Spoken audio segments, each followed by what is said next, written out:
really the principle of sowing and reaping. Kung meron kang tinanim, may aanin ka. Wala kang makukuha kung wala kang tinanim. 'Di ba? Kung nagma-manifest ka ng nag-manifest, wala ka namang ginawa, wala din. Kaya hindi rin ako naniniwala doon. It's really doing and then aani ka doon sa sa tinanim mo. Wala kang makukuha kung wala ka talagang trinabaho. Sometimes kasi kaya ayaw nating hindi umaksyon because feeling natin baka hindi mag-workout, baka masayang yung effort ko, mapahiya ako sa tao. Siguro, they are too focused on what others are thinking. Baka it's also good to don't care about what people think. Kasi it's your life, not their own. Pakialam ba natin sa mga marites na kung sakali mag-fail tayo? Ganun naman talaga eh. Mag-fail talaga tayo sa una. Pakialam ba natin kung hindi mag-workout?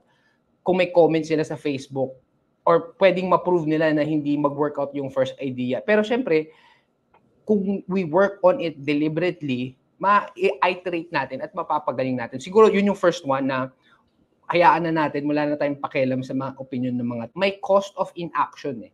Dapat hindi lang mo tinitingnan yung ano yung mawawala kung nag-fail. Tingnan mo rin ano yung mawawala kung hindi ka umaksyon, which madami. Yung mga dreams mo, right?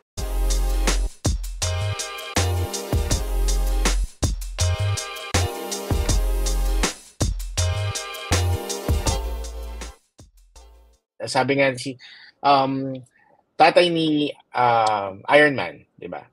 Ang sabi niya, there is no one in history, there's no amount of money that bought another second of time. Howard Stark yun, tatay ni Iron Man. Yeah. Agree with that eh. Kasi yung time, hindi mo na pwede mabalik, pero money, pwedeng mabalik. I'll add lang dun sa sinabi mo na if ideas are not executed, parang it doesn't really amount to anything.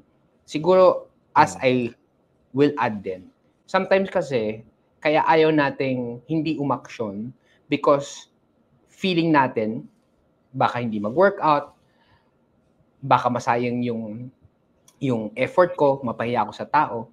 Siguro, they are too focused on what others are thinking. Baka it's also good to don't care about what people think. Kasi it's your life, not their own. Pakialam ba natin sa mga marites na kung sakali mag-fail tayo? Ganun naman talaga eh. Mag-fail talaga tayo sa una. Pakialam ba natin kung hindi mag-workout? Kung may comments sila sa Facebook or pwedeng ma-prove nila na hindi mag-workout yung first idea. Pero syempre, kung we work on it deliberately, ma-iterate natin at mapapagaling natin. Siguro yun yung first one na hayaan na natin, wala na tayong pakialam sa mga opinion ng mga tao. Second is, as we are putting too much emphasis on what we will lose if hindi mag-workout, we should also look on the cost of inaction. Ano yung mawawala kung wala kang gagawin? Yes. And I'm sure, Brian, ramdam mo yun kasi may cost of inaction eh. Dapat hindi lang mo tinitingnan yung ano yung mawawala kung nag-fail. Tingnan mo rin ano yung mawawala kung hindi ka umaksyon, which madami. Yung mga dreams mo, right? So Brian, can you add more of that? I'm sure marami kang kwento dyan. Nako sir, to share lang, no, may mga ventures na rin ako na hindi na workout. Nag-stall ako sa food park, nagbenta ako Mexican food. Sir, sobrang dami na to be able to reach this point. Even kay Maverick itself, marami akong sinalihan na bazaars na, let's say, 10 yung bazaars na sinalihan ko for a year, no? Hindi naman lahat yun, sir. Possible pa nga na 2, 3 lang ang parang okay, maganda yung benta eh. The other 7, lots, di ba? Pero it's from, yun nga, sir, tama yung sinabi niya, the cost of inaction. Minsan kasi masyado nating iniisip na, maglalabas akong ganitong pera. Pag nalugi, shit. Yun kagad iniisip kasi ng tao eh. Pag nalugi, pagka nag-start mag-invest o kaya bibili ng stocks ng paninda nila. Pag hindi ko nabenta to, shit, ang daming mawawala sa akin pera, ganitong amount. Pero paano kung mabenta mo? Paano kung from selling those initial stocks, di ba? from that initial investment. Paano kung biglang may lumapit pa sa'yo na, oh, try mo naman tong ibenta. It's the I think sa mga hindi talaga, yung mga natatakot, it's masyadong blinded kasi with yung nga, yung sinasabi kasi ng ibang tao. Sakit ko din yan, actually, hanggang ngayon, sir. Pero if I listen to every know-it-all, try to know it all, di ba? If I listen to every one of them when I was starting, I wouldn't be here. Those are noise. At the end of the day, wala naman silang pakialam sa ginagawa mo eh. Hindi naman sila yung nagbibigay sa'yo ng pera pambili ng pagkain mo. Hindi naman sila yung nagpo-provide para sa'yo eh. Di ba?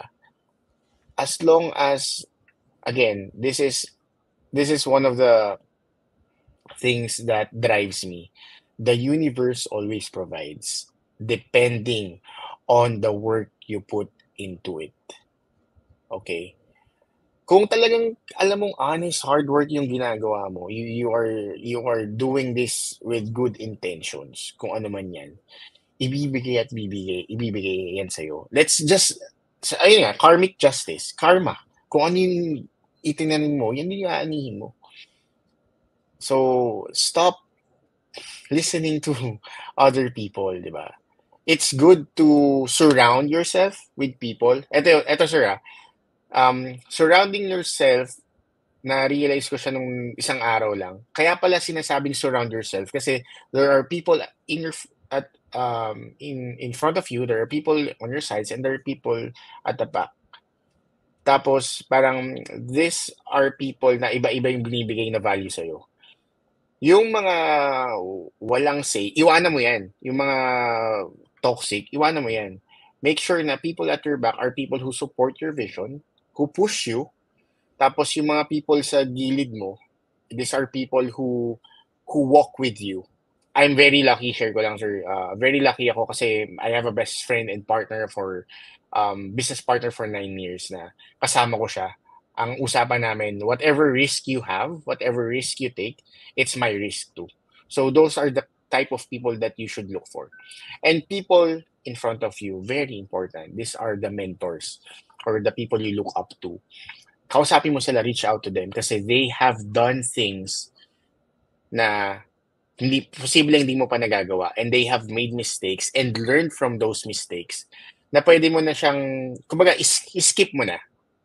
Kasi matuturo na nila sa'yo, wag mong gagawin to kasi ganito yung mangyayari dyan. Ito yung lesson dyan. So, take their experiences, take the lessons from their experiences, and apply it on your own.